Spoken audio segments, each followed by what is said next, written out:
Dosa itu memang enak sekali. Hidup dalam dosa itu sengsara. Sebab tubuh diperbudak untuk melayani dosa. Ini adalah perbudakan serendah-rendahnya. Misalnya juga adalah kita mungkin berbohong atau melakukan kejahatan demi kebaikan. Mungkin kita tidak tahu bahwa itu kejahatan dan itu adalah dosa. Kalau misalnya kita melihat di dalam berita yang pernah ada, orang mencuri tetapi demi kebaikan. Orang misalnya korupsi demi kebaikan. Apakah itu dosa? Baik, selamat pagi bagi kita semuanya. Shalom.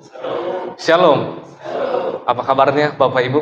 Jasmani dan rohani sehat semua ya. Amin.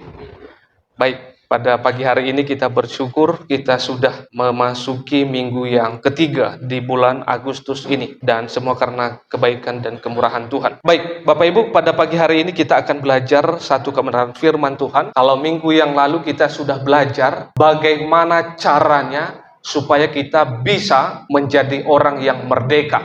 Nah, pada pagi hari ini satu pokok pikiran tentang kemerdekaan kembali adalah kita telah dimerdekakan dari hamba dosa tetapi menjadi hamba kebenaran. Baik, kita akan buka Alkitab kita dari kitab Roma pasal yang ke-6 ayat yang ke-15 sampai dengan 23. Nah, kalau kita sudah menemukan, dari depan akan membacakan ayat 15 dan ayat 16 Bapak Ibu. Nanti di ayat yang ke-23 kita baca secara bersama-sama. Nah, kalau kita sudah menemukan, kita akan baca di bawah satu perikop, dua macam perhambaan. Ayat yang ke-15, demikian firman Tuhan. Jadi bagaimana? Apakah kita akan berbuat dosa karena kita tidak berada di bawah hukum Taurat, tetapi di bawah kasih karunia? Sekali-sekali tidak. 1, 2, 3 ya.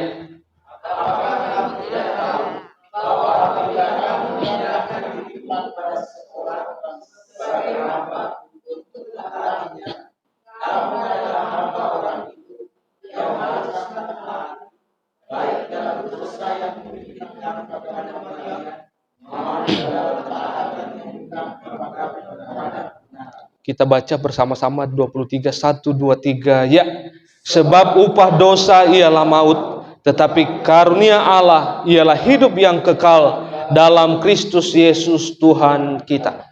Kita yang berbahagia yang telah membaca, merenungkan, serta kita memelihara dan juga mempraktekkan firman yang telah kita baca pada pagi hari ini. Baik, Bapak Ibu yang dikasihi oleh Tuhan, sebelum saya menyampaikan firman Tuhan ini, kita terlebih dahulu harus sepakat dan sepikiran bahwa sebelum kita mengenal kebenaran, sebelum kita mengenal Tuhan dengan sungguh-sungguh, sebelum kita mengenal siapa itu Tuhan Yesus, maka kita sudah menjadi hamba dosa. Kita tidak tahu misalnya kalau kita berbuat dosa, misalnya kalau kita meminta pertolongan, misalnya kepada arwah-arwah orang mati. Kita tidak tahu mungkin itu bawa dosa. Mungkin juga kita misalnya meminta pertolongan kepada para dukun misalnya. Kita juga tidak tahu bahwa itu adalah dosa.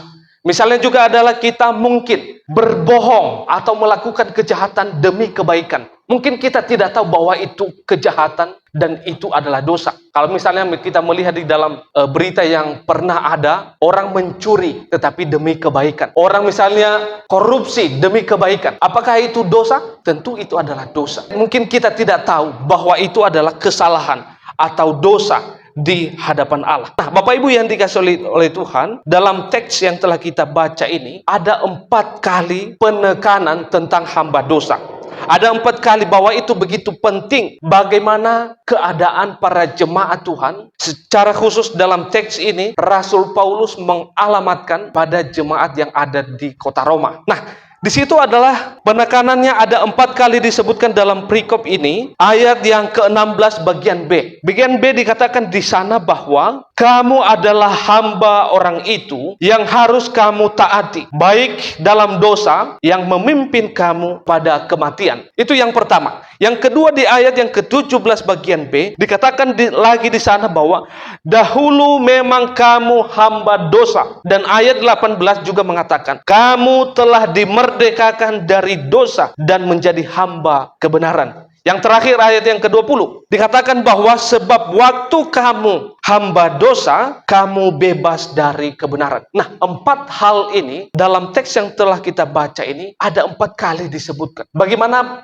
keadaan para jemaat Tuhan pada saat itu, bagaimana mereka tidak mengenal kebenaran. Mereka jauh dari kebenaran. Sehingga Rasul Paulus, firman Tuhan, mengingatkan mereka dan juga kita pada pagi hari ini. Karena apa? Karena pemahaman mereka, pengetahuan mereka, pengenalan akan Allah, mereka belum tuntas. Mereka belum sungguh-sungguh mengenal kebenaran itu. Sehingga mereka menjadi hamba dosa. Nah, Bapak Ibu yang dikasihi oleh Tuhan, Matteo Henry memberikan suatu komentar dalam teks ini. Dia mengatakan demikian. Hidup dalam dosa itu sengsara. Sebab tubuh diperbudak untuk melayani dosa. Ini adalah perbudakan serendah-rendahnya dan sekeras-kerasnya. Taburlah angin, maka tuailah badai. Taburlah angin, maka tuailah badai. Bapak Ibu yang dikasihi oleh Tuhan, dosa ini adalah seperti seekor semut menemukan tetesan air madu. Jadi pada saat semut menemukan tetesan madu, dia akan mencicipi tetesan madu itu. Nah, setelah beberapa lama kemudian, karena dia melihat begitu enak, begitu manis madu itu, maka dia terniang-niang. Dia kembali lagi untuk memakan tetesan madu itu. Karena dengan rasa yang pengen memuaskan dirinya, maka dia naik ke atas tetesan itu. Karena lebih besar dari tubuhnya tetesan air madu itu, karena dia naik ke atas, maka tenggelam di dalam situ dia. Maka Bapak Ibu yang dikasihi oleh Tuhan, sama seperti kita manusia. Dosa itu memang enak sekali. Itu sangat enak sekali. Makanya banyak orang memang terjerumus dan bahkan sampai mati dalam keberdosaannya. Nah, Bapak Ibu yang dikasihi oleh Tuhan, pada pagi hari ini kita diingatkan bahwa keberdosaan atau dosa itu, jikalau kita tidak sungguh-sungguh mengenal kebenaran, jika kita tidak sungguh-sungguh mengenal Allah yang benar, maka kita terus-menerus akan menjadi hamba dosa.